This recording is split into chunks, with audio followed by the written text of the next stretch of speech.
Iran Israel যুদ্ধবিরতির ঘোষণাকে স্বাগত জানিয়েছে ফিলিস্তিনের রামাল্লা ভিত্তিক কর্তৃপক্ষ। সেই সঙ্গে গাজা উপত্যকায় চলমান ইসরায়েলি আগ্রাসন থামানোরও দাবি জানিয়েছে তারা। মঙ্গলবার এক বিবৃতিতে ফিলিস্তিনি প্রেসিডেন্ট মাহমুদ আব্বাসের দফতর জানায়, মার্কিন প্রেসিডেন্ট ডোনাল্ড ট্রাম্পের যুদ্ধবিরতি চুক্তির ঘোষণাকে আমরা স্বাগত জানাই, তবে এ পদক্ষেপ পূর্ণতা পাবে তখনই যখন এর আওতায় গাজা উপত্যকাও চলে আসবে। গাজায় নিহতের সংখ্যা 56,000 ছাড়ালো।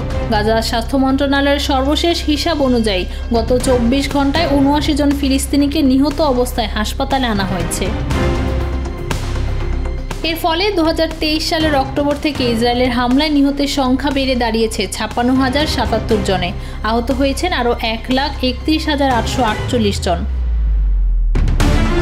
গত মার্চে গাজায় যুদ্ধবিরতি লঙ্ঘনের পর থেকে ইসরায়েল অন্তত 5,759 জন ফিলিস্তিনিকে হত্যা করেছে। এ সময় আহত হয়েছে আরও 19,807 জন।